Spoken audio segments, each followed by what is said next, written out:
சிம்மராசிக்காரர்களுக்கெல்லாம் இந்த சனி வக்கரம் என்ன பலன்களை தரப்போகிறது? அப்பாடா, சிம்மராசிக்காரர்களுக்கு ஒரு பெரிய நற்செய்தி என்னென்னா, இந்த சனி வக்கரம் தான். காரணம் என்னவென்றால், உங்களுக்கு அஷ்டம சனி போயிட்டு இருந்தது. இந்த அஷ்டம சனி என்ன பண்ணுவார்னா, அஷ்டமத்து சனி கஷ்டங்களைத்தான் தருவார். நான் நிறைய இடத்துல சொல்லியிருந்தேன்.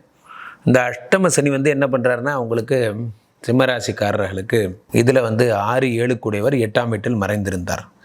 6-7 கூடியவர் 8ஆம் வீட்டில் மறைந்திருந்தார்னா என்ன ஆகும்னா, அவர் ஒரு விஷயம் 7 கூடியவர் 8ஆம் வீட்டில் மறைந்ததால் மனைவி கணவன் மனைவி உறவு, காதல் சம்பந்தப்பட்ட விஷயங்களில் பெரிய பிரச்சனைகள்லாம் ஏற்பட்டது. 7 கூடியவர் 8ஆம் வீட்டில் மறைந்ததால். ஆனால் அது மறைஞ்சது வக்கரம் பெற்றதால் என்ன ஆயிடுச்சு அப்படின்னு பார்த்தீங்கன்னா, அந்த மறைஞ்சதே கன்வெர்ட் ஆகி நல்லதாக மாறிடுச்சு. 6-7 கூடியவர் 8ஆம் வீட்டில் மறைந்து உங்களுக்கு பாசிட்டிவான விஷயங்களை தருகிறார், நற்பலன்களை தருகிறார். 6 கூடியவர் மறைந்ததுனால நற்பலன். ஆனால் 7 கூடியவர் மறைந்திருக்கக்கூடாது. 7 கூடியவர் மறைஞ்சால் என்ன ஆகுனா, கணவன் மனைவி பிரச்சனை. அது வக்கரம் பெறும் பொழுது என்ன ஆகும்னா, அந்த பிரச்சனைகள்லாம் பாசிட்டிவாக மாறிடும். கணவன் மனைவி உறவெல்லாம் சரியாயிடும். 7 கூடியவர் 8ஆம் வீட்டில் மறைந்து அது வக்கரம் பெறும் பொழுது கணவன் மனைவி ரிலேஷன்ஷிப் எல்லாம் ஒன்றுவிடும். ரொம்ப நாளாக பிரிஞ்சு இருப்பாங்க, தேவையே இல்லாமல்.